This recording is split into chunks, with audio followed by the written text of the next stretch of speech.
Hey, what's up everyone? Welcome back to the channel, and today I wanted to discuss something called self-image, right? So I recently read a book by a cosmetic surgeon. His name is Maxwell Maltz, and essentially he was a cosmetic surgeon that became very fascinated and interested in the psychology behind self-image, right? Because he would do these small changes and these big changes on his patients, right? And for some of his patients, that would essentially changing that one thing, that one flaw that they've always were conscious about, and fixing that would change their entire lives, right? But some other ones that would go essentially have like a perfect face or a perfect body, right? He would do that for them, but then nothing really changed. They would have the same mindset and still feel the same way about themselves. So essentially he became very interested and started studying this, and he wrote the book called Psycho-Cybernetics, right? So I'm essentially going to be talking about some of the ideas from that book today. I'll make sure to leave a link in the description below. I don't necessarily agree with everything that is in the book, but I still think it's worth a read, and I still think it's very powerful and a cool book. So essentially, starting with that, self-image is the set of beliefs that we have about ourselves. And one of the crazy things is that essentially everything that we do, our actions, our behavior, our mannerisms, are governed and aligned with this self-image, with this perception of ourselves. But essentially why this is so important is because the extent of what is possible is limited by our self-image. It's limited by the perception that we have of ourselves, right? So one of the cool things I liked about this book was that it gave some suggestions and some techniques onto how we can change our self-image and how we can change this, perception of ourselves that can potentially be limiting, right? So one of the techniques that he recommends is called mental imaging, right?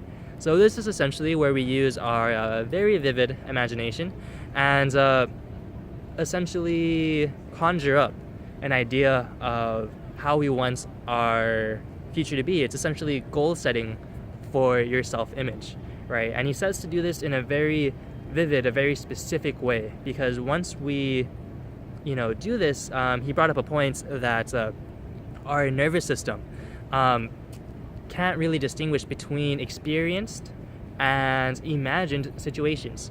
So, for example, if you were to close your eyes and pretend you were at a grocery store, and then you're walking by the stands, and then you get an orange, right? It's nice and ready, and you take a bite out of it, right?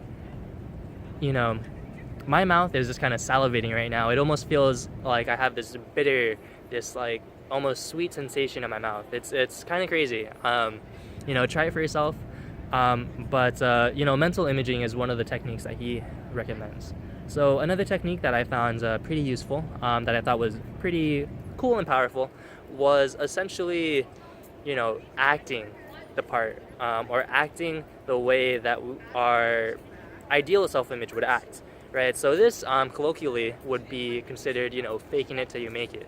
But I still think it's a very powerful and legitimate technique to change our self-image for the better.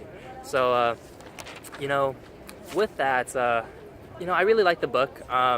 It was pretty cool because essentially the ideas in it require you to be aware of your own self-image and to acknowledge the sets of beliefs that you have for yourself.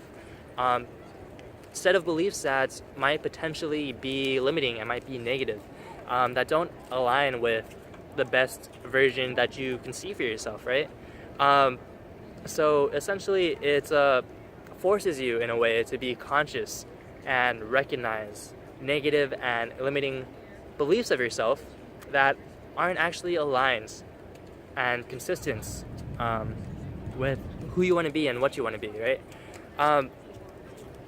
So I think it's very powerful because it essentially makes sure that you don't have any self-sabotaging mindsets, right? And I feel like that alone justifies reading the book, and I think, you know, it's a very interesting book. I'll make sure to put it in the description below. Psycho-Cybernetics by Maxwell Maltz.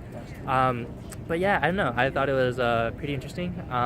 Let me know what you think about it in the comments, and if you like this video or like the content, make sure to like and subscribe to the channel, and expect some cool content coming up soon.